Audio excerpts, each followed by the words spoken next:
insya Allah lagi ini udah pasti. Dan perbedaan utama antara munafik dengan mukmin adalah berjamaah di subuh hari. Dan kita Allah bangunkan. Siapa yang membangunkan kita?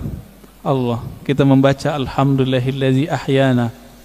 Alhamdulillahillazi ahyana kalau diartikan secara harfiah, terima kasih wahai yang mengembalikan hidup kami. Kalau kita nggak dikembalikan Pak hidupnya, ya ada yang mati ya disebut orang COVID kayak jantung apa, itu nama aja. Tapi sebenarnya itu adalah kudrah iradah Allah yang berlaku. Bapak Ibu Saudara makan Allah, tema kita tentang Nur Muhammad ya. Nur Muhammad sallallahu alaihi wasallam, salah satu tema yang hari ini banyak orang menganggapnya bid'ah. Padahal ini adalah kajian ulama-ulama baik yang pro dengan kajian-kajian ilmu qalbu yang kita sebut tasawuf ataupun yang anti. Baik ulama yang disebut salafi ataupun asy'ari sufi. Sebagai contoh, Imam Ibnu Qayyim tidak keberatan menyebut istilah ini dengan Nur Muhammad sallallahu alaihi wasallam. Apalagi Imam Ghazali, apalagi Imam Ibnu Athaillah Sakandari pengarang Hikam. Apalagi imam-imam sebelumnya. Ada seorang imam yang lebih awal semasa dengan Bukhari dan Muslim bernama Al-Imam Al-Hafiz Al-Hakim At-Tirmidzi. Jadi ada dua Tirmizi. Imam Tirmizi pengarang Sunan Tirmizi. Sunan Tirmizi itu nama asli kitabnya Al-Jami' As-Sahih, kumpulan hadis sahih menurut Imam Tirmizi. Tapi nama kecil beliau ya Abu Isa, nama kunyahnya, panggilannya. Ada Tirmizi kedua, ahli hadis, ahli qalbu, bernama Al-Hakim At-Tirmidzi. Sekampung semua mereka. Beliaulah yang mengemukakan istilah ini di kalangan ahli hadis. Istilah Nur Muhammad sallallahu alaihi wasallam. Bapak Ibu Saudara makan Allah, masih ingat guru-guru kita dulu sering baca ayat Alastu bi rabbikum qalu bala syahidna. Masih ingat ya? Jadi Allah bertanya kepada semua ruh, wahai semua ruh, bukankah aku Rabb kalian? Lalu Imam Ibnu Katsir, murid Ibnu Taimiyah dan Ibnu Qayyim, murid Imam Salafi, mengatakan dalam sebuah riwayat yang dia nukil bahwa yang pertama menjawab itu adalah ruh Nabi Muhammad sallallahu alaihi wasallam. Ruh Nabi Muhammad ini disebutlah Nur Muhammad sallallahu alaihi wasallam. Masih ingat juga ulama kita mungkin waktu khutbah kemarin Habib Ges membacakan ayatnya, wa ma arsalnaka, tidaklah kami mengutus engkau hai Muhammad kecuali untuk apa? Rahmatan lil alamin, sebagai rahmat bagi sekalian alam. Bapak Ibu yang mulakan Allah, dalam hadis Imam Muslim ayat ini dijelaskan apa makna rahmat, siapakah rahmat itu, berapa jumlah rahmat itu.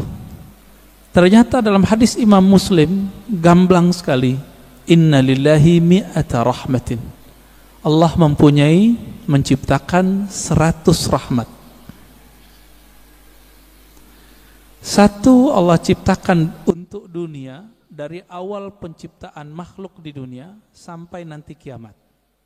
99 di akhirat. Inilah makna hadis Nabi. Beliau mengatakan setiap nabi ada punya doa mustajab. Tetapi aku, kata beliau, khaba'tu, aku menyimpan dan menginvestasikan doaku supaya tidak dikabulkan di sini, tapi dikabulkan nanti di sana, di akhirat. Nabi Muhammad yang disebut rahmat bagi alam semesta, ternyata pancarannya bisa 100. Tadi hadisnya berapa? Sesungguhnya Allah menciptakan rahmat 100 macam rahmat. Jadi dari dulu sebelum Nabi Adam dicipta, langit bumi dibuat, itu baru satu rahmat sampai kiamat. Suatu kali Nabi Adam ya duduk sendiri kesepian, Pak. Kesepian, ketiduran. Bangun tidur karena Allah Maha tahu isi hati hambanya, kekasihnya. Allah kirimlah, Allah ciptakanlah dari dirinya sendiri tulang rusuk, terciptalah Sayyidah Hawa. Kita sebut Siti Hawa. Langsung mau dipegang-pegang itu sama Nabi Adam, tapi belum bayar mahar. Karena itu alam surga, maka di surga yang paling berharga bukan emas, tapi mengirim salam kepada kunci surga. Siapa yang pegang kunci surga? Nabi SAW mengatakan, tidaklah dibuka, la yuftah babul jannah ala ahadin min qabli. Tidak pernah dibuka pintu surga kepada siapapun sebelumku, termasuk Nabi Adam. Bahkan sebelum Nabi Adam dicipta, jika belum ada Nabi Muhammad namanya disebut, itu nggak bisa dibuka. Akhirnya Nabi Adam melihat ke atas. Jannatul Firdaus itu di samping Sidratul Muntaha, luasnya tak terhingga. Dipandang ke langit, langit aras. Jadi langit itu ada dua, Pak. Ada langit yang di atas bumi, ada langit aras, disebut Illiyin. Baru dengar ya? Ada langit lagi di atas itu. Itulah makom para nabi-nabi nanti di sana. Ketika Nabi Adam memandang ke aras, terlihatlah di singgasana aras itu. Jadi aras itu artinya singgasana, istana. Terlihat di situ nama La ilaha illallah Muhammadur Rasulullah. Maka Nabi Adam ketika ditanya oleh Allah, mana maharmu wahai Adam? Beliau bersolawat kepada yang ada namanya, Allahumma salli ala Muhammad, atau di riwayat lain sallallahu ala Ahmad. Allahumma salli ala Ahmad, karena belum lahir fisiknya disebut Ahmad. Lalu dikatakan dalam riwayat Imam Tirmizi, Imam Al-Hakim ya, Imam Al-Hakim An-Naisaburi dalam kitabnya Al-Musadrak, dan menurut beliau hadis ini sahih. Apa kata beliau? Allah bertanya kepada Nabi Adam, sedangkan Allah tanpa nanya sebenarnya sudah tahu. Ini hanya dialog antara hamba dengan Allah Subhanahu wa taala. Apa kata Allah? Hei Adam, kenapa kamu bisa bersolawat kepada Muhammad? Kamu tahu dari mana Muhammad? Jawaban Nabi Adam, ya Rabb, ketika aku memandang ke langit arasmu, aku memandang di situ ada nama Muhammad setelah namamu. Maka aku pastikan, aku yakini, pasti itu orang lebih mulia dariku. Lalu aku bersolawat kepadanya. Jadi lebih tua Nabi Adam atau Nabi Muhammad? Kira-kira lebih tua mana, Pak? Secara biologis tua Nabi Adam, tapi secara nur lebih tua Nabi Muhammad SAW. Lalu Allah mengatakan, laula Muhammad ma khalaqtuka ya Adam. Kalau bukan karena Muhammad itu wahai Adam, aku tidak pernah ciptakan engkau. Nah, inilah makna karena Nabi Muhammad, Nabi Adam dapat rahmat.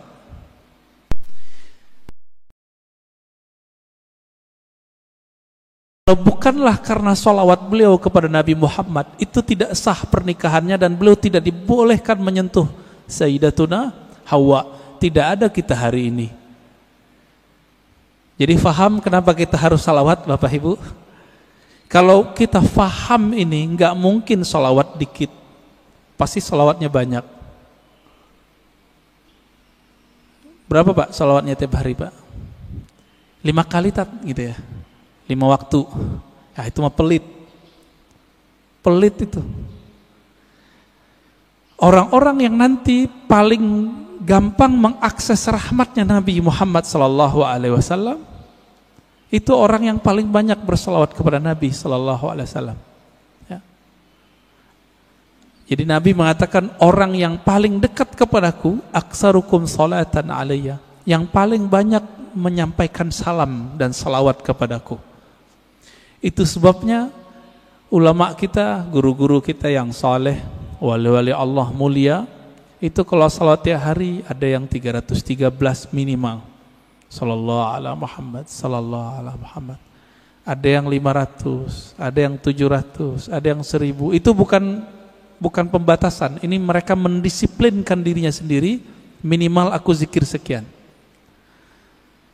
Ada yang berzikir 10.000, membaca salawat setiap hari. Ada yang setiap nafas naik turunnya adalah salawat kepada Nabi sallallahu alaihi wasallam.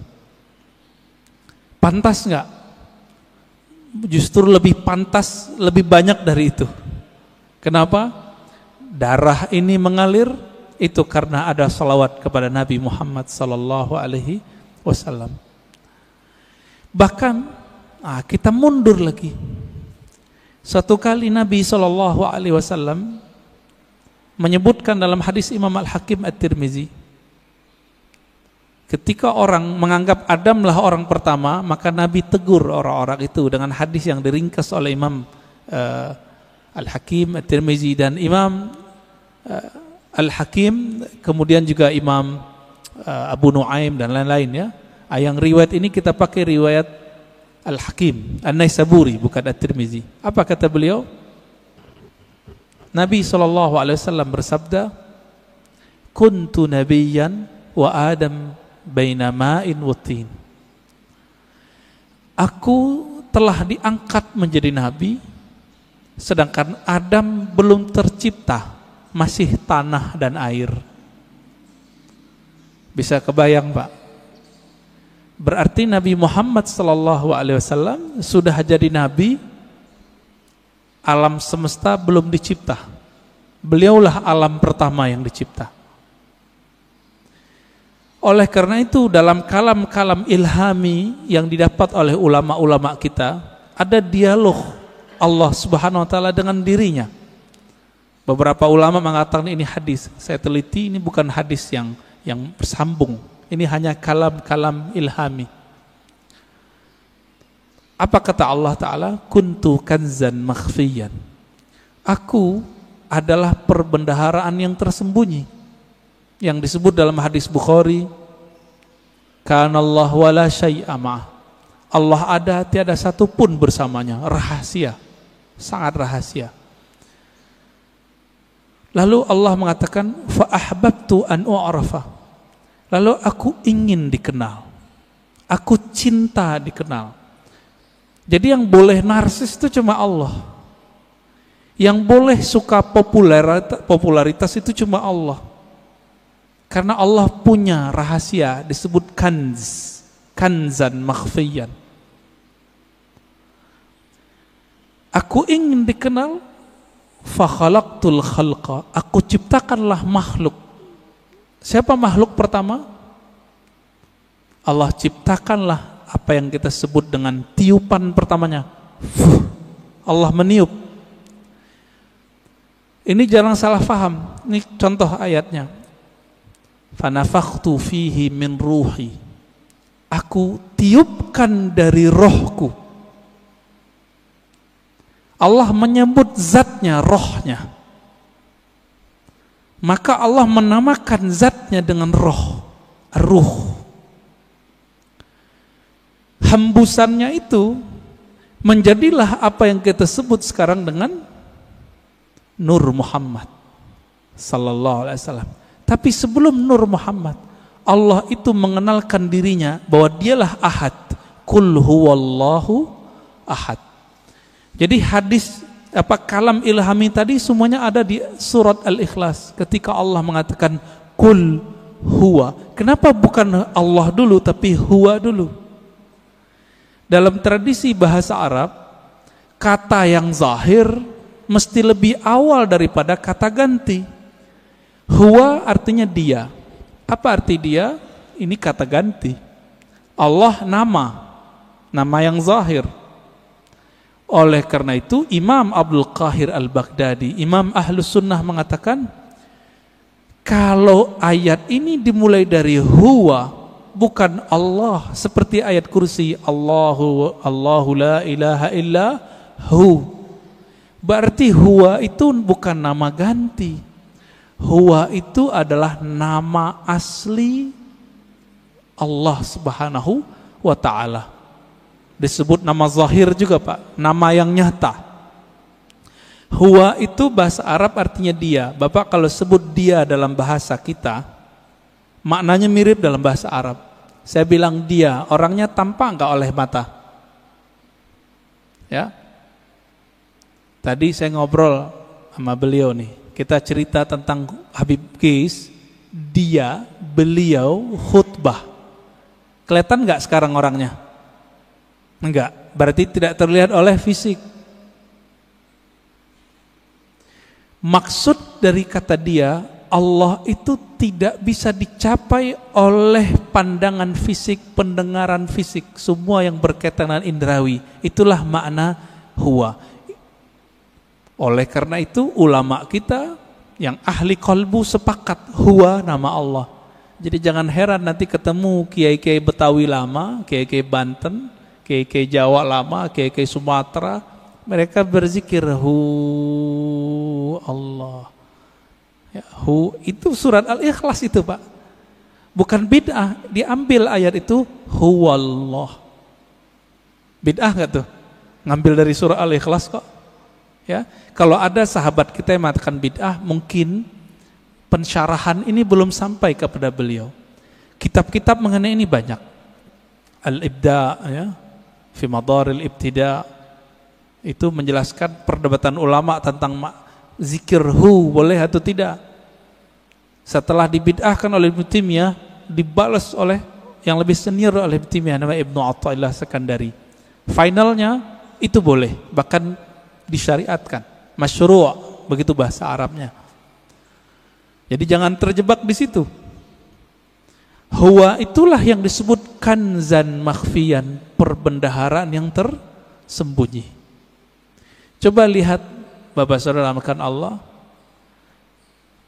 Allah itu dalam surat Taha berkata kepada Sayyidina Musa, "Hei Musa, innani anallah." Masih ingat? Ayat 14. Surat 20 ayat 14. Innani anallah. Sesungguhnya akulah Allah. Berarti Allah menyebut di sini nama zatnya dengan ana. Sesungguhnya akulah Allah. Maka Nabi Musa diperkenalkan oleh Allah dengan nama yang baru, Allah. Itu sebabnya orang-orang Yahudi memanggil Allah itu dengan panggilan El. Allah itu bahasa Arab, Pak. Dalam bahasa Ibrani, El. Siapa yang menjelaskan ini? Ada tokoh orientalis dari Australia, tetangga kita. Namanya Arthur Jeffrey. Bisa 19 bahasa, Pak. Tapi sampai mati dia nggak percaya Quran dari Allah. Meneliti Quran, meneliti hadis, tapi nggak percaya bahwa Al-Quran dari Allah. Emang hidayah itu nggak masuk ke akal, hidayah itu masuk ke kolbu. Jadi kalau Bapak ngaji, diakal-akali, itu dalam pikirannya nolak terus tuh apa yang saya katakan dari awal sampai sekarang. Maka kalau ngaji, jadikan akal itu tunduk kepada kolbu. Kolbu itu mainnya dengan rasa. Rasa yang dipakai oleh kolbu berbeda dengan rasionalitas yang dipakai oleh akal. Banyak ya. Teman kita nggak pernah merasakan khusyuk, dia bilang mustahil khusyuk. Dia nggak pernah coba, dia bilang nggak ada. Ya, Sama kayak orang nggak menikah, nggak tahu nikmatnya malam pertama, dia bilang nggak ada tuh nikmatnya nikah. Mirip-mirip begitulah kira-kira. Bapak Ibu Saudara makan Allah. Jadi ketika disebut huwallah, huwa itu adalah perbendaharaan yang tersembunyi. Lalu Allah mengenalkan dirinya menjadi Allah. Nah, proses dari huwa ke Allah ini panjang.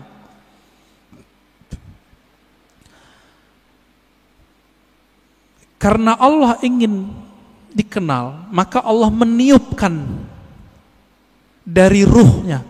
Tiupan inilah yang disebut dengan tiupan yang bernama Ahmad. Ya, Ahmad itu cahaya yang terpancar darinya disebut cahaya Nur Muhammad. Begitu ulama kita menjelaskannya. Inti dari Ahmad itu adalah nurnya.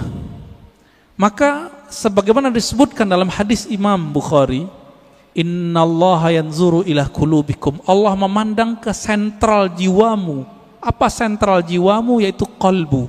Qalbunya Ahmad adalah Nur Muhammad. Maka Allah pandanglah nur itu. Pernah enggak Bapak Ibu saudara makan Allah, waktu dulu kita sekolah, kita dipelototin oleh guru kita? Keringetan enggak? Keringetan ya? Atau kita baru jatuh cinta dengan seseorang, terus kita dipelototin nama dia, beradu mata, keringat dingin Pak, yang pernah jatuh cinta. Ya, mau jatuh cinta lagi nggak Pak? Ya, jatuh cinta tuh enak tapi capek, ya, capek di jantung itu, deg-degan terus, ya. Tapi enak Pak ya, kayaknya mau coba lagi nih, berkeringat. Maka di saat Allah Subhanahu wa ta'ala, sang pemilik ruh, sang peniup, memandang kepada hasil tiupannya yang bernama nur itu, berkeringatlah nur itu, meneteslah dari nur itu yang disebut 124.000 tetesan. Itulah rahasianya, filosofinya, hikmahnya, kenapa jumlah para nabi dan rasul 124.000. Hadis Imam Al-Hakim juga itu. Kok bisa 124.000? Ya ini dalilnya. Dalil rohaninya, dalil zawq qalbiyahnya. Yang Allah pandang apa? Nur Muhammad sallallahu alaihi wasallam. Yang itu yang Nabi Muhammad sallallahu alaihi wasallam mengatakan, kuntu nabiyan, aku sudah diangkat jadi nabi. Sudah dipandang oleh Allah. Itulah kenabian beliau. Inilah yang dikatakan beliau, aku sudah jadi nabi sebelum Nabi Adam. Inilah kata-kata dari Allah SWT, tidaklah aku utus engkau Muhammad kecuali rahmat untuk sekalian alam. Alam pertama itulah bernama alam, ya, tetesan itu, alam nur itu. Dan kabar gembiranya Bapak Ibu yang melakukan Allah, saudara, semoga kita termasuk bagian ini ya. 124.000 itu kan semua semua nabi dan rasul. Karena Nabi Muhammad mengatakan la nabiyya ba'di, tiada nabi lagi setelahku. 124.000 itu masih ada enggak? Masih. Tapi pangkatnya sekarang bukan seorang nabi. Pangkatnya adalah seorang wali. Ala inna awliya Allah la khaufun alaihim wala hum yahzanun. Tapi kalbunya itu warisan dari kalbunya para nabi. Inilah makna hadis al ulama warasatul anbiya. Ulama itu mewarisi nabi. Saya mau tanya Pak, kalau saya sebut kepada anak saya, kamu pewarisku, dia berarti keluarga saya enggak? Dia lahir dari tulang sumsum saya yang dititipkan Allah ke rahim pasangan kita. Lahirlah anak itu. Secara biologis dia berhak menerima waris biologis, waris fisik. Begitu juga siapa yang kecipratan nur ini, dia disebut pewaris para nabi. dialah sebenarnya keluarga Nabi. Inilah makna hadis Nabi. Ketika ditanya, bagaimanakah cara salawat kepada engkau hai Muhammad, hai Rasulullah? Apa jawaban Nabi? Qulu Allahumma salli ala Muhammad wa ala ali Muhammad. Katakanlah hai sahabatku, ya Allah sampaikan salam, rindu, sayang, cinta kepada Nabi Muhammad dan keluarga Muhammad. Jadi siapa keluarga Muhammad? Terbagi dua. Ada keluarga nasab, ada keluarga sanad. Siapa keluarga Muhammad sallallahu alaihi wasallam? Dua. Ini kan enggak Habib semua nih. Habib paling Habib Ges doang ya, Kak. Ya. Habib fulan, ya. Mereka dapat kemuliaan menjadi Habib. Bapak menyesal enggak? Protes enggak kepada Allah? Kok enggak terlahir sebagai Habib? Protes enggak, Pak? Enggak boleh protes kita. Ya. Kenapa dia terlahir sebagai Habib, kenapa kita tidak? Itu ada rahasianya di alam tadi.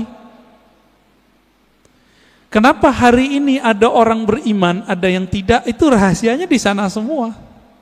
Kenapa orang sekarang ada yang jadi ulama, ada yang menjadi ubaru? Ya, Bapak ini ubaru Pak ulama? Ubaru ya, ubannya baru tumbuh maksudnya. Kenapa? Itu rahasianya di sana semua. Di sana semua, Pak. Ketika Allah memandang kepada Ahmad Nur Muhammad ini, yang dipandangkan nurnya. Nur ini kalau menetes ke dalam kalbu kita, makanya orang-orang ini akan rindu kepada Nabi Muhammad sallallahu alaihi wasallam. Akan rindu kepada yang meniupkan roh Nabi Muhammad sallallahu alaihi wasallam. Kerinduan ini yang tak terhingga, ya, nggak ada habis-habisnya itu. Inilah makna dari surat Zariyat, wa ma khalaqtul jinna wal insa illa liya'budun. Biasa orang terjemahkan nggak ada efeknya, Pak. Apa terjemahan biasa? Tiadalah aku ciptakan jin dan manusia kecuali untuk menyembahku. Wah, itu mah biasa terjemahannya. Kita terusin. Menyembah itu artinya menjadikan diri kita budaknya. Menjadikan diri kita manut kepadanya. Bapak, maukah mengikuti seseorang yang kita nggak kenal dia? Mau nggak? Mau nggak? Nggak mau. Kenapa kita nggak mau? Ya, gue nggak kenal, ngapain ikut kan gitu. Yang saya ikuti, yang saya kenal bahwa dia mempunyai wibawa kepemimpinan, wibawa apa tertentu lah. Kalau nggak kenal, untuk apa? Maka makna liya'budun, tidak aku ciptakan jin dan manusia kecuali untuk menyembahku. Ibnu Abbas, ini saya sering sampaikan, mengatakan ya'budun artinya mengenal aku.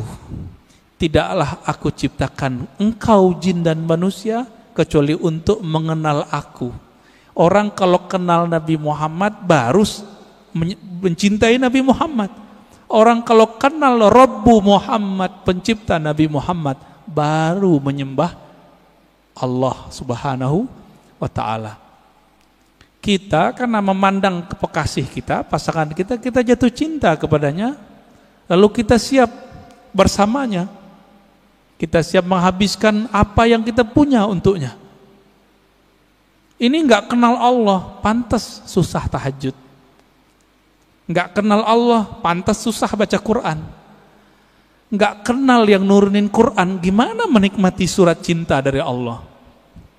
Setiap Allah mengatakan ya ayyuhallazina amanu, itu panggilan cinta, Pak. Hei orang-orang yang percaya kepadaku. Itu panggilan cinta itu. Ini tanya nih bapak-bapak yang dulu belum ketemu handphone, jatuh cinta dulu, kirim surat sama kekasih. Gimana, Pak? Surat, baca suratnya gemetar enggak? Gemetar. Ibu-ibu tanya di belakang, dapat surat cinta pertama bisa nangis loh. Disimpan rapi-rapi di lemari. Kalau supaya nggak ketahuan sama orang tua, disimpan ya di bagian tertentu. Nggak bisa juga, kata Ustadz kita, disimpan di hati, Ustadz. Ya, begitu.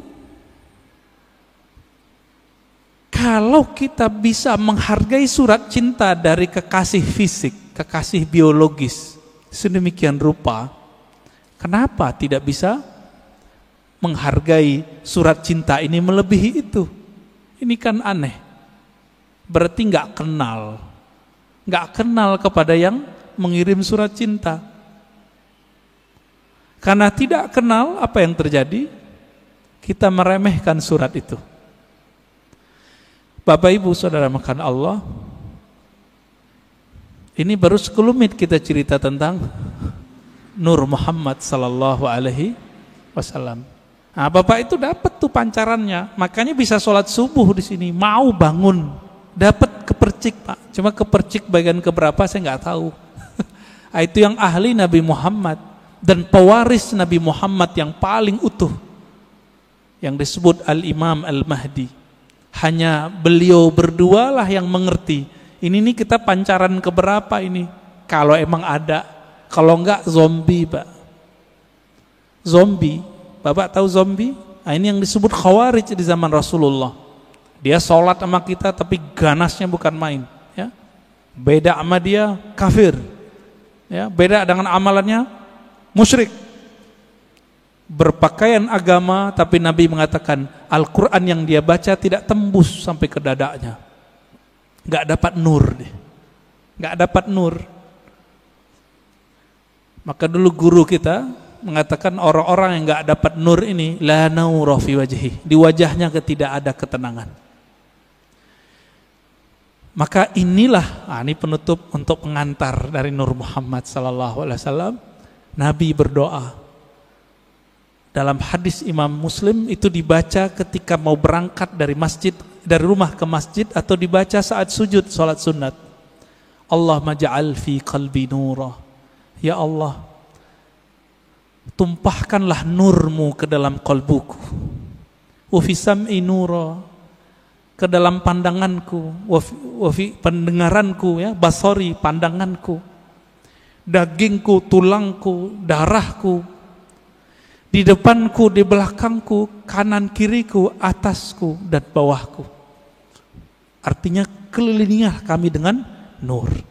Amalkan itu Pak, gak usah pakai bahasa Arab. Kalau hafal bahasa Arab, alhamdulillah. Ketika berangkat dari rumah ke masjid, mau pakai motor, mau jalan kaki, lebih afdol kalau masih di komplek ini jalan kaki. Karena setiap langkah itu bumi ngomong. Cuma Bapak kan gak dengar. Kalau Bapak dengar gak jadi berangkat ke masjid, dikira hantu. Apa kata si bumi? Si tanah ini mengatakan ke tanah di sampingnya, saksikan wahai tanah di sampingku, aku sedang diinjak oleh orang punya nur. Dan ini dikatakan dalam banyak hadis Nabi SAW. Aku diinjak oleh orang yang berzikir kepada Allah, yang ingin berangkat ke masjid-masjid Allah Subhanahu wa ta'ala. Beruntunglah rumah yang dijadikan masjid Allah. Beruntunglah tanah-tanah yang diinjak oleh orang-orang yang menjadi hamba Allah. Mari kenal Allah, karena itulah inti pewaris dari Nur Muhammad sallallahu alaihi wasallam. Udah 40 menit, Ustaz. Udah. Tadi dipesenin belum 40 menit ya. Tafadhal.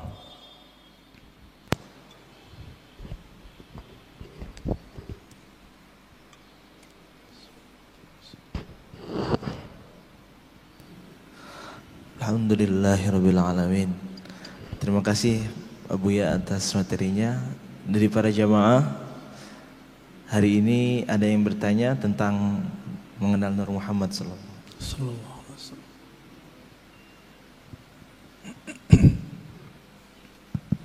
Bismillahirrahmanirrahim. Assalamualaikum warahmatullahi wabarakatuh. Waalaikumsalam warahmatullahi wabarakatuh. Makasih Buya. Dalam. Alhamdulillah. Cukup dalam Ustaz. Alhamdulillah. Ini kajian seperti ini menurut hemat saya jarang Ustaz ya. Alhamdulillah. Ini juga Ustaz juga, saya barusan bicara sama dia. Memang kalau dakwah itu macam-macam Ustaz ya. Ada penyemangat, nah, macam Buya ini kan dalam nih. Menurut saya ya itu tadi Buya katakan tadi, orang yang suka mengkafir-kafirkan, membid'ahkan itu kan banyak ya. Di sini juga ada Ustaz. Tuh, korban ya. Di sini ada Ustaz. Enggak, ini saya hanya nyampaikan di sini ada Ustaz. Iya. Sebenarnya kalau kalimat kurban iya juga sih. Iya juga sih Ustaz. Iya, iya. Cuman tadi yang Buya katakan tadi apa ya? Ya kita kan sebagai pemeluk agama kita kan harus menerima aja Ustaz. Jangan penuh emosi kan. Karena kadang-kadang kalau kita balas lagi kan kurang baik. Iya. Ya apalagi ya seperti saya kan orang sudah berumur juga Ustaz ya. Jadi ya cukuplah mengangguk-angguk kepala. Yang penting satu Ibu ya, ilmu yang saya dapatkan itu bertambah terus setiap hari. Pertanyaan saya Ustaz, Pak Buya, yang saya katakan ini tadi, orang-orang yang suka membid'ahkan itu, tapi saya lihat jarang melihat mengaji, tapi nggak tahu lah ya, mungkin bisa aja dia di Google dan lain sebagainya. Pertanyaan saya ini, orang yang selalu melihat Google itu, dia ambilnya dari sumbernya dari situ aja. Terus kadang-kadang berargumen di WA. Ya. Ini seperti apa, Bu ya? Ya. Itu aja mungkin. Terima kasih. Assalamualaikum warahmatullahi wabarakatuh. Orang yang tidak berguru langsung kepada ahlinya tidak mendapatkan satu benefit rohani yang disebut dalam hadis Abu Dawud. Apa kata Nabi? Nadrallahu mra'an. Allah beri nadrah. Nadrah ini nama lain dari nawwara. Allah beri cahaya yang memancar di wajah. Nadrallahu mra'an. Allah akan pancarkan cahaya lewat wajah seseorang. Sami'a maqalati. Yang mau berguru langsung mendengarkan hadisku. Orang Arab dulu kalau menyebut sami'a itu nggak mungkin online, nggak mungkin lewat Google, mesti berguru ke ahlinya. Nggak mungkin. Kenapa? Dulu disebut sama pasti hadir. Itu sebabnya Imam Syafi'i dulu tidak terima persaksian orang yang hadir di konser-konser musik yang musiknya ada kefasikan, ada penampilan orang buka aurat ya, bukan lagunya sebenarnya oleh Imam Syafi'i. Kenapa? Sami'ah, begitu kalimatnya, karena dia hadir mendengar itu dulu nggak mungkin lewat MP3. Jadi dulu orang mendengarkan musik, melihat para seniman-seniman musik itu dulu dia sudah bermaksiat lahir batin. Bapak masih ingat kalau yang pernah ke Mesir, di Mesir itu ada tari perut kebuka, ditonton itu Pak. Imam Syafi'i mengatakan orang yang nonton begitu gak diterima persaksiannya. Kalimat bahasa Arabnya sami'ah. Karena sami'ah artinya dulu pasti offline, pasti ketemu langsung, tatap muka. Itu sebabnya juga ya dalam hadis ini orang yang tidak mendengar langsung, nggak ada nur Pak di wajahnya. Lihat aja, nggak ada nadrah, nggak ada nadrah. Semakin dia tambah ilmu itu masuknya ke otak. Otak ini bekerja dengan akal. Sedangkan hidayah masuk ke kolbu. Beda tuh. Siapa yang mengatakan ini? Imam ahli hadis, ahli kolbu, Imam Abu Hafs As-Surawardi dalam kitab Awariful Ma'arif. Makanya banyak orang berilmu belum tentu dia punya hidayah di kolbunya. Kalau itu yang terjadi, tambah ilmu, tambah sombong. Jadi kalau dengerin kajian di YouTube, di TV-TV online, TV-TV satelit, apa yang terjadi? Wah, ini bahan nyalahin orang masjid nih. Setiap kali ngaji, wah ini bahan nih, ini bahan. Ketika dapat link-link di Google, link-link di YouTube, wah share di grup, ini bisa untuk membantah bid'ah yang ada di masjid. Jadi niatnya selalu untuk orang, bantah orang, bantah orang, bantah orang. Yang suka bantah dari dulu siapa? Dari semenjak alam semesta dicipta. Iblis. Ya. Yang suka bantah itu iblis, Pak. Yang suka bantah itu iblis. Makanya Nabi SAW mengatakan, ketika ada orang membantah Nabi, i'dil ya Muhammad, ittaqillah ya Muhammad. Muhammad, kamu berbuat adil lah. Loh, ada orang berani ngomong ke Nabi, engkau bertakwalah hai Muhammad, berbuat adil lah hai Muhammad. Apa kata Nabi? Akan muncul dari orang ini, akan muncul dari kelompok dia, sekelompok orang yang jika baca Quran dan Sunnah, padahal dia lancar baca Quran dan Sunnah, link-linknya lancar, Pak, tapi tidak tembus imannya ke dalam kalbunya. Fa idza laqitumuhum faqtuluhum. Wah, ini yang berat ini. Jika engkau bertemu mereka, maka kalimatnya gimana cara terjemahan ini, Ustaz? Faqtuluhum, bunuh mereka. Loh, berat. Oh, ternyata ini hadis namanya hadisul qadha. Hadis mahkamah pengadilan. Jika diperintahkan oleh pimpinan negara kita perangi orang itu, kita wajib perangi. Sama dengan hadis mengenai penghina Rasulullah. Jika itu ditetapkan oleh pemimpin, boleh, baru boleh. Nggak boleh ustadz yang mengatakan. Jadi misalnya nih bapak nih, kan dapat meme sekarang. Aku penggal lehermu, wahai penghina Nabi. Itu orang jahil. Nggak boleh ngomong begitu. Kenapa? Hadis mengenai memenggal, membunuh orang penghina Rasulullah SAW, hadisnya cuma hasan. Dan ini bertentangan dengan kisah Nabi waktu di Taif. Nabi dihina, bukan lagi dibuat gambarnya, dihina, dilempar di Taif. Apa kata Nabi? Hancurkan Taif atau selamatkan Taif? Selamatkan ya Allah, semoga keturunan mereka beriman kepadaku. Jibril datang, apa kata Jibril? Ya Muhammad, maukah engkau aku hancurkan negeri Taif? Satu kali tiup, satu kali kibas, habis Taif, Pak.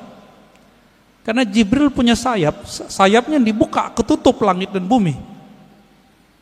Tinggal dikibas. Tapi Nabi Muhammad bilang apa?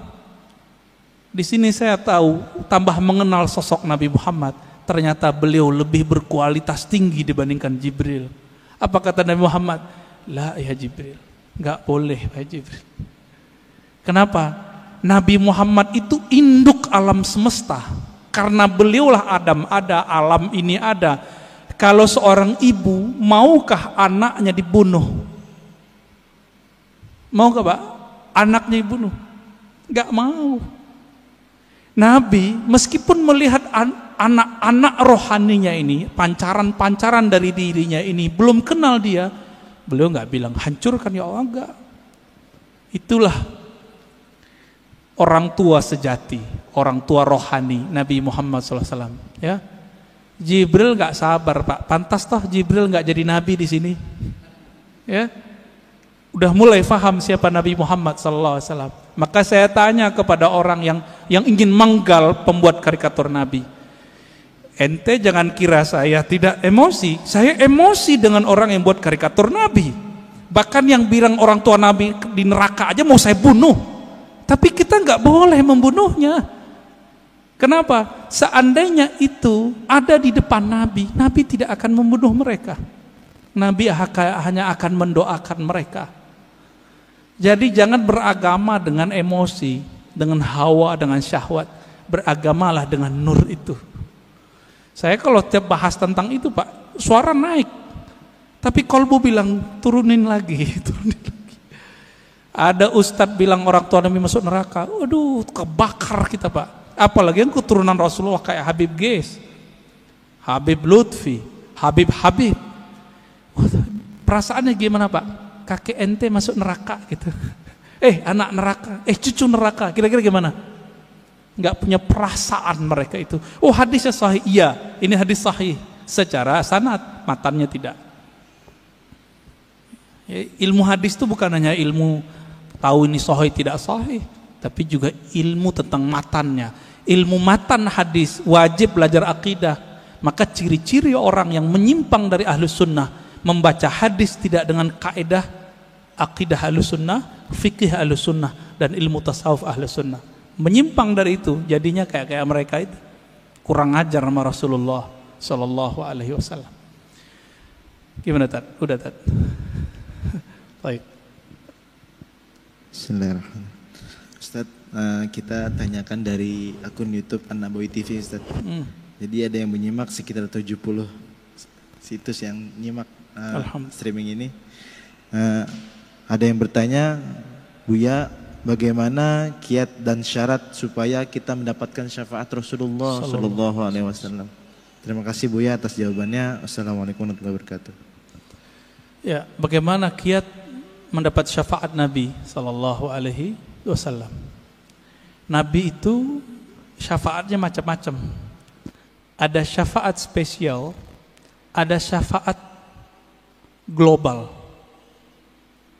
Mau yang mana? Spesial apa global? Kalau yang global, pemaksiat aja dapat. Ada di kolbunya cinta Nabi, dapat Pak. Bahkan orang yang mati belum sempat syahadat, di kolbunya ada ingin mengenal Muhammad sallallahu alaihi wasallam. Waktu sekarat Allah selamatkan dia. Allah selamatkan dia. Cuma kita kan nggak melihat alam rohani. Bapak kalau bisa melihat alam rohani, Bapak bisa lihat tuh orang-orang yang kata kita kafir, tapi sebenarnya dia udah lama mencari tentang sosok Nabi Muhammad. Dia itu Allah selamatkan itu. Ya, ada orang yang pakar di sini, bisa pulang pergi Pak ke alam itu. Cuma kita nggak boleh buka rahasia ini rahasia Allah Subhanahu wa Ta'ala. Itu syafaat yang global. Apa kata Nabi? Syafaati li ahlil kabair min ummati. Hadis ini sahih. Pertolonganku juga didapatkan oleh orang-orang yang bermaksiat, bahkan kabair, dosa terbesar. Sebutkan dosa paling besar Pak di dunia selain syirik, dia dapat. Jadi kalau dosa aja bisa, apalagi cuma beda faham sama kawan, cuma karena beda faham hilang rahmat Allah bagi kita. Ya, langsung jadi ahli nar karena cuma bid'ah.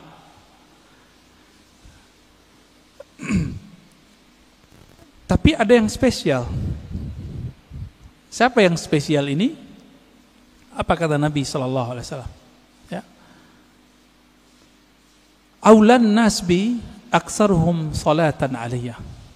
Orang yang paling spesial nanti di sampingku, yang aku cari mereka nanti adalah mereka-mereka yang paling banyak menyampaikan salam dan salawat kepadaku. Tadi saya sudah sampaikan Pak, salawat dan salam itu mesti kenal dulu, baru berasa, baru Pak kecanduan. Kalau kita udah senang sama seseorang, kita telepon terus, kita tanya kabarnya.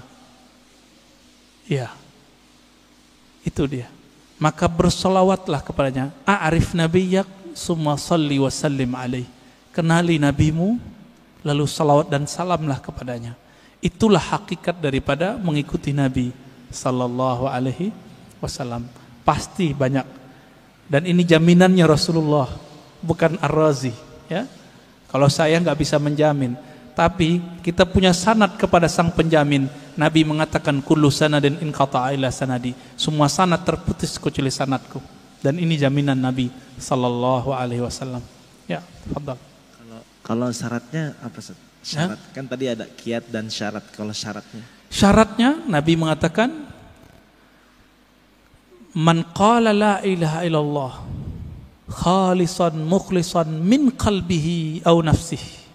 Siapa yang mengatakan la ilaha illallah dengan khalis itu membuang selain Allah dari kalbunya. Itu dia. Ini yang disebut min qalbihi, syaratnya dari kalbu. Di riwayat Imam Al-Hakim dia katakan ya, yusaddiq qalbuhu ala lisanihi wa lisanuhu ala qalbihi.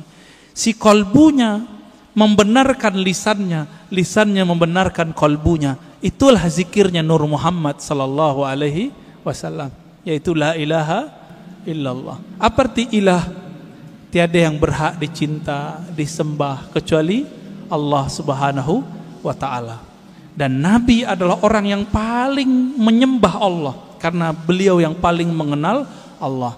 Jadi syaratnya cuma satu, kenalilah Allah, kenalilah Rasulullah.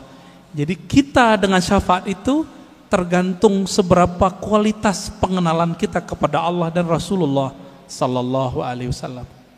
Ya, gitu Ustaz. Iya. Assalamualaikum warahmatullahi wabarakatuh. Assalamualaikum. Kita seringkali misalkan nih kesiangan subuh lah gitu ya. Ini gua gara-gara setan. Jadi seolah-olah setan itu lebih hebat dari kita gitu. Karena kita dikalahkan oleh setan. Kan sebetulnya tidak begitu menurut saya. Ya. Pertanyaannya adalah sebetulnya nur yang ada pada kita ini dengan kekuatan setan itu seperti apa sebetulnya? Iya. Karena kita seringkali itu nyalahin setan sehingga yang ada nyesel. Kan mestinya ya Allah kenapa saya tidak bisa bangun subuh? Betul. Artinya dosa apa? Jadi kan lebih manfaat ketimbang nyalahin setan. Karena setan disalahin malah ketawa-ketawa aja, kata setan bukan gua, dasar lu aja malas kali. Iya. Bagaimana memahami antara tadi kan nur kita ini kan kelasnya kelas mana kita nggak tahu nih. Iya. Cuma seperti apa supaya kita tidak merasakan walaupun misalkan terlambat subuh, yang namanya terlambat kan jarang-jarang bukan tiap hari gitu kan. Nah bagaimana kita merasakan supaya walaupun terlambat kita nggak merasa sedih lah gitu. Iya, masih ada hiburannya. Syukran. Assalamualaikum pengen warahmatullahi dihibur Pak wabarakatuh. ya. Iya. Terkadang ada orang yang udah bertahun-tahun selalu on time subuh, bahkan in time subuhnya. Terbersit di hatinya, kayaknya di komplek ini aku yang paling beriman, aku yang paling soleh. Allah karena sayang sama orang ini nggak dikembalikan rohnya ketika azan, supaya ketika bangun kesiangan dia mengatakan, ya Allah ternyata inilah yang dirasakan oleh tetanggaku yang tidak bangun subuh. Berarti alarmku tidak berefek, doa-doaku tidak bekerja. Ini adalah mutlak pemberianmu. Di situ dia bersyukur Pak. Setiap hari besok dia mengatakan, ya Allah tolong bangunkan aku. Jadi ada perasaan harap-harap cemas yang buat dia merasa dirinya merasa hina di hadapan Allah. Inilah makna hadis qudsi, hadis sahih. Apa kata Allah? Ya ibadi, fa illam tuznibu. Hai hambaku, jika engkau tidak merasa berdosa, tidak merasa hina di hadapanku, tidak merasa lemah di hadapanku, aku akan datangkan generasi baru yang mereka merasa berdosa. Jadi dosa itu merasa apa enggak itu aja. Banyak orang berdosa apa enggak merasa. Lalu mereka minta ampun kepadaku, lalu aku ampuni mereka. Untung Pak, ketika bertahun-tahun on time, ada perasaan itu. Karena ada sebuah hadis. Ini hadis bukan untuk orang tapi untuk kita. Apa kata Nabi? 2 solat yang berat bagi orang munafik, yaitu al-isya was subuh. Isya dan subuh, hadis Bukhari. Akhirnya setan bilang, tuh tetanggamu munafik loh. Jadi setan ini jangan salah Pak, setan itu pernah berdebat dengan Allah. Jadi ilmunya tinggi. Ilmunya tinggi. Nggak cukup dengan ilmu-ilmu kita yang standar. Bapak ini misalnya udah jadi kiai, itu setannya punya ilmu di atas kiai itu. Lalu gimana? Kita harus punya perangkat senjata yang bisa menaklukkan itu. Masih ingat kisah Nabi Musa? Nabi Musa didatangi, hadis Sahih Bukhari, didatangi oleh Adam. Saya pernah cerita di sini kalau nggak salah. Oh belum kali ya, ini kan baru yang kedua ya. Apa kata iblis? Hei Musa, ente kan kalimullah, orang yang dialog dengan Allah. Ya, bilang dong ke Allah, aku mau tobat nih. Iblis pernah kepikiran mau tobat, karena iblis udah ditunjukin neraka itu kayak gimana Pak. Iblis loh ya. Jadi iblis aja kepikiran mau tobat, masa orang maksiat gak pikiran tobat? Lalu apa kata Musa? Bertanya Musa kepada Allah. Lalu Allah sampaikan kepada Musa, sampaikan itu kepada iblis. Ya? Iblis. Apa? Jika engkau ingin tobat, maka revisilah pembangkanganmu itu. Gimana cara merevisi pembangkangannya? Tuh, di sono tuh ada kuburan Adam, kakekku, tolong sujud kepadanya. Kira-kira jawaban iblis apa, Pak? Ogah gua. Dia hidup juga nggak mau sujud, apalagi udah bawa tanah. Tambah kufur, Pak. Inilah pribadi iblis. Jadi orang-orang yang iblisiyah ini, pewaris iblis, ngaji bukan nambah iman, nambah kufur. Ngaji bukan nambah rendah hati, nambah sombong. Apa kata si iblis waktu Nabi Adam masih hidup? Ana khairum minhu. Aneh kan lebih baik dari dia. Jadi kalau kita berani nih ngomong, Bapak mau ahlus sunnah, mau nggak ahlus sunnah? Bapak nih udah ngaku ahlus sunnah, terus merasa lebih baik daripada orang yang nyala-nyalain. Iblis juga itu. Jadi kita nggak boleh merasa itu meskipun kita benar. Ini yang dimaksud oleh Nabi. Siapa yang berdebat, meskipun dia tahu dia benar, dia tinggalkan perdebatannya. Allah taruh dia di tengah-tengah surga. Wasatil jannah. Tapi dia tahu dia benar. Orang ngajak debat, dia nggak mau debat. Kalau tadi udah debat duluan, maka Allah taruh dia di tempat paling tinggi, yaitu Firdaus. Kenapa? Karena debat itu adalah karakter iblis yang jahil kepada Allah. Dia memandang Nabi Muhammad Adam, tapi dia tidak kenal nur yang ada di wajah Nabi Adam. Nur apa itu? Nur Muhammad. Tiupan Allahu Ahad itu ada di wajah Nabi Adam. Iblis gak bisa lihat, itu alim atau jahil? Yang ini gak akan bisa ditembus oleh iblis, Pak. Iblis minta izin kepada Allah. Ya Allah, tolong izinkan aku mengakses kolbunya manusia. Apa kata Allah? Enggak diizinkan ente. Tapi ente punya cara. Tidak langsung. Caranya apa? Tajri majrad dam. Kamu diizinkan mengakses lewat darah, tapi enggak boleh langsung ke jantung, karena jantung berhubungan dengan kolbu. Tapi karena darah itu nanti mengalir, berputar di dalam kolbu. Inilah orang kalau tidak membersihkan kolbunya menjadi kolbu iblis. Itulah yang nanti kalau dibiarkan Pak pribadi ini merasa lebih, nanti lama-lama dia berani nyalain orang, bahkan bunuh orang yang beda sama dia, bahkan ngebom orang yang beda faham sama dia. Nanti di akhir zaman, ini kan akhir zaman sudah, mereka akan menjadi tentara Dajjal. Inilah yang masuk dalam imajinasi para pembuat seniman-seniman itu, jadi zombie. Zombie itu adalah karakter dari atba'ud Dajjal. Nggak ada iman di kolbunya. Hati-hati, Pak. Ya, maka pandanglah kolbu itu, bersihkan tiap hari. Jadi kalau mau istighfar, nggak hanya istighfar zahir, istighfar kolbu. Kalau kita udah masuk istighfar kolbu, siapa aja ngomong kita dengerin. Siapa yang ngajar kita dengerin. Khotibnya nggak menarik, tetap kita doain. Tapi kalau iblis bersarang di kolbu lewat darah itu, karena dia bisa menguasai darah di mata, dia akan bilang, khotib bodoh, gitu Pak. Mulai itu. Walaupun Bapak ini ahlu sunnah aswaja katanya, kolbunya sudah jadi kolbu setan. Jadi jangan heran banyak nanti dai-dai yang katanya berpakaian aswaja ahlu sunnah, tapi kolbunya sudah kolbu iblis. Apalagi yang bukan ahlus sunnah. Semoga Allah melindungi kolbu kita. Amin ya rabbal alamin. Ya. Khalas. Ya. Ya. Enggak tahu nih, terserah Pak antum aja deh.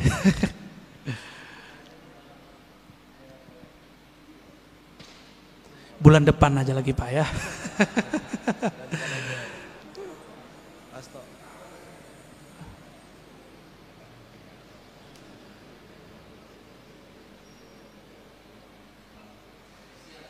Taib. Ini ashabul yamin ini ya. Orang kanan saya Pak. Nanti Bapak harus pindah ke sini Pak. Ya. Bismillahirrahmanirrahim. Assalamualaikum warahmatullahi wabarakatuh. Assalamualaikum warahmatullahi wabarakatuh. Ini pada waktu awal tadi Pak Ustadz menjelaskan atau mempertanyakan berapa kali sehari berselawat, terus ada orang bilang sekian puluh, terus lalu ya minimal ada yang 300, ada yang 1000, malah ada yang puluhan ribu. Nah, yang menjadi pertanyaan, sebetulnya kalau ada ustadz-ustadz pernah ceramah di sini ya, bahwa Allah itu sebetulnya tidak senang yang berlebih-lebihan. Itu yang pernah saya ingat. Terus yang kedua kali, kalau orang merasa, wah saya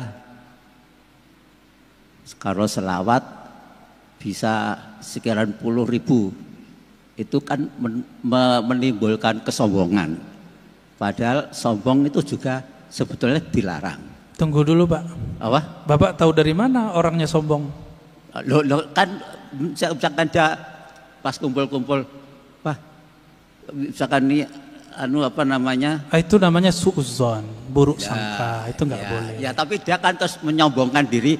Oh saya kuat sekian, bisa kan itu kan menyombongkan diri. Belum tentu. Oh belum tentu. Ya ini kan namanya aja penilaian saya karena itu suudzon namanya. Ya itu kan namanya kan berlebih-lebihan. Enggak. Terus itu misalnya karena asiknya berselawat, akhirnya dzikir la ilaha illallah itu lebih sedikit daripada selawatnya misalnya. Ini pertanyaan. Saya ingin penjelasan aja, bukan saya ini terus suudzon itu enggak. Tapi ini kan kenyataannya kalau orang mengatakan, oh saya kuat sekian, itu kan namanya sombong. Walaupun ini mungkin dari mata Ustadz, oh itu sampean suudzon, dia sebetulnya enggak sombong. Nah, walaupun memang enggak sombong ya, mungkin ya seolah-olah ada yang orang menilai, wah dia sombong. Padahal ya hanya itu saja. Terima kasih. Assalamualaikum warahmatullahi wabarakatuh. Saya sudah 2 kali membacakan hadis di sini. Nabi berkata, yang paling dekat kepadaku, yang paling utama spesial nanti di akhirat, aktsarukum, coba terjemahin Pak, salatan alayya. Yang paling aksar, yang paling berlebih, itu terjemahan harfiahnya Pak. Yang paling berlebih sholawatnya kepadaku. Berarti melebih-lebihkan angka boleh enggak? Itu disunnahkan, bukan bid'ah itu. Kalau saya ngeliat ustadz nih baca Quran bilang saya sehari khatam, apakah saya bilang dia sombong? Itu setan yang mewaswaskan kepada saya, ente sombong ini ya. Paling-paling orangnya terjebak pada ujub. Apa arti ujub? Dia kagum dengan amalnya. Itu paling banter Pak, nggak lebih dari itu. Kalau sombong sih enggak. Masa orang zikir sombong? La ilaha illallah dan salawat itu adalah akhir dari kesombongan, habis di situ.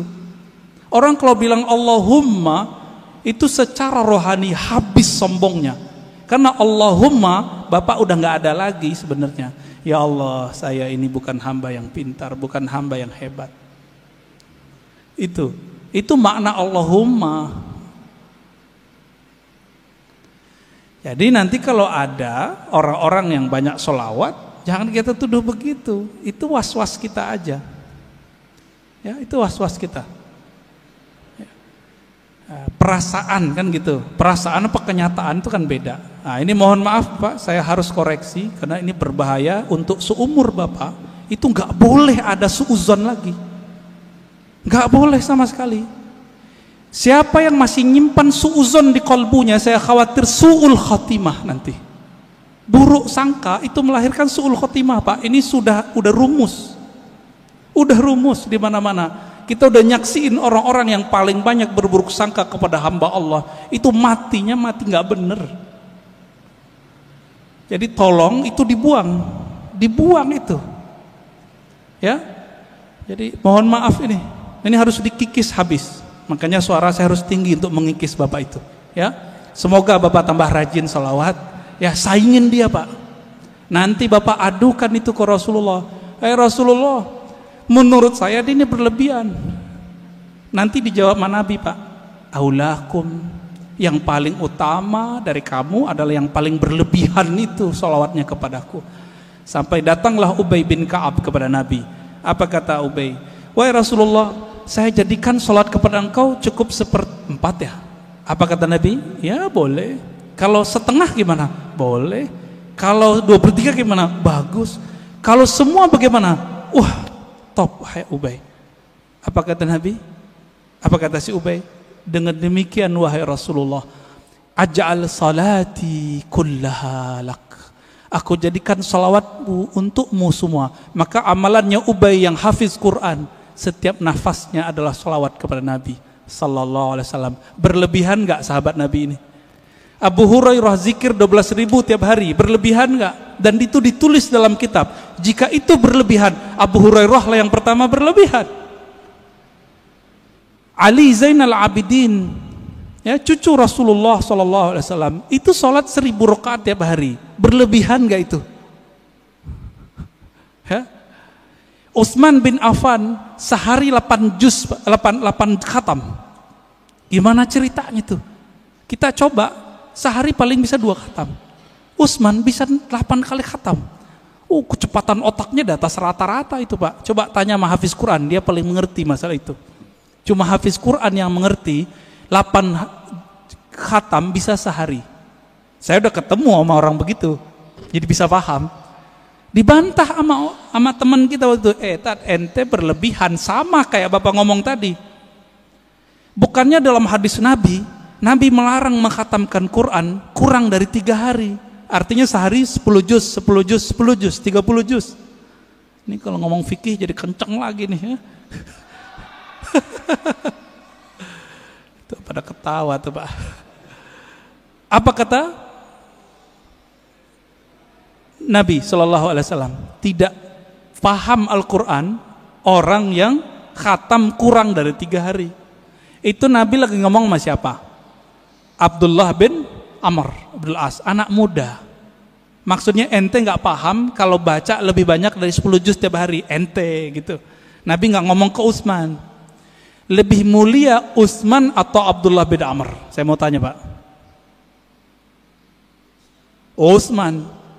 Jadi ketika Nabi ngomong tidak faham Quran, orang yang mengkhatamkan kurang dari 3 hari, itu Nabi berarti nggak ngomong ke Utsman.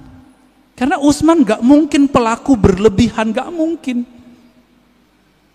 Yang berlebihan yang haram itu adalah orang yang berlebihan dalam berdoa dan berlebihan dalam membelanjakan harta. Itu yang nggak boleh. 2 itu aja pak. Adapun salawat, zikir dan Quran, bapak mau lebih-lebihkan, Allah belum cukup dengan itu. Ya, jadi tolong hati-hati dalam meletakkan persepsi kita. Jangan ditaruh itu sebagai standar kebenaran. Mohon maaf teguran saya begini karena saya sayang bapak. Ya, saya sayang bapak dan saya nggak mau bapak mati husnul khotimah. Karena bapak sudah rajin sholat subuh. Saya doakan semoga yang hadir, terutama bapak yang bertanya, tambah cinta Rasulullah, tambah banyak salawat kepada Rasulullah. Allahumma ja'alna minal muhibbin. Ya Allah, jadikan kami orang yang sangat cinta kepada Nabi. Allahumma ja'alna minal muqsirina bi salati ala nabiyika. Ya Allah, jadikan kami orang yang paling banyak bersalawat kepada Nabimu sallallahu alaihi wasallam. Rabbana atina fid dunya hasanah wa fil akhirati hasanah wa qina adzabannar. Walhamdulillahi rabbil alamin. Sallallahu alaihi wasallam. Assalamualaikum warahmatullahi wabarakatuh. Waalaikumsalam warahmatullahi wabarakatuh.